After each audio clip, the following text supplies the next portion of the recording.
Waziri wa Uchukuzi Dr. Harrison Mwakyembe leo amekutana na wafanyakazi wa mamlaka ya reli ya Tanzania na Zambia TAZARA na kupokea malalamiko ya wafanyakazi wa mamlaka hiyo ikiwemo malimbikizo ya mishahara ya miezi miwili iliyopita. Mwandishi wetu Dominic Mokiwa ameandaa taarifa ifuatayo. Mkutano wa kwanza kati ya waziri wa uchukuzi na wafanyakazi wa TAZARA upande wa Tanzania, ambapo matatizo ya mamlaka ya reli Tanzania na Zambia TAZARA yanawekwa bayana.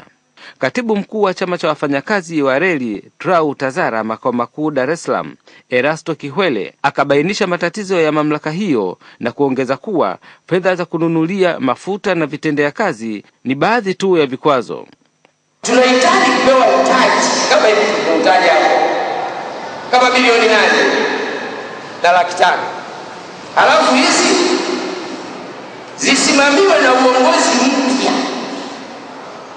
Kama nilivyokuwa kusema mwanzo, MD na MD engineer. Wafanyakazi wakaitumia fursa hiyo kutoa hisia zao juu ya bodi ya wakurugenzi wa TAZARA na tuhuma za ubadhirifu katika mamlaka hiyo.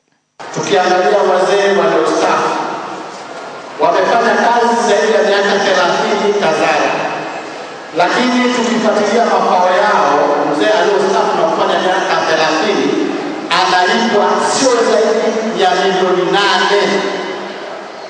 Kwa hiyo mheshimiwa waziri, tunaomba kama ni sheria ya TAZARA tu au ya nchi nzima, hivi tusaidie. Kuna mabewa mengi yanavushwa nje ya TAZARA kinyume na taratibu, na uongozi wa makao makuu anafahamu, lakini hawajachukua hatua zozote. Tunakuomba mheshimiwa waziri ufuatilie kwa karibu mabewa haya yaliyokuwa nje ya reli ya TAZARA ili yaweze kurudishwa tuweze kunufaika TAZARA. Ukawadia muda wa waziri wa uchukuzi Dr. Harrison Mwakyembe kujibu hoja za wafanyakazi hawa. Tumetikia wito, tumesikia mengi ambayo katibu mkuu umetueleza na mengi ambayo sisi wenyewe tumeyasikia.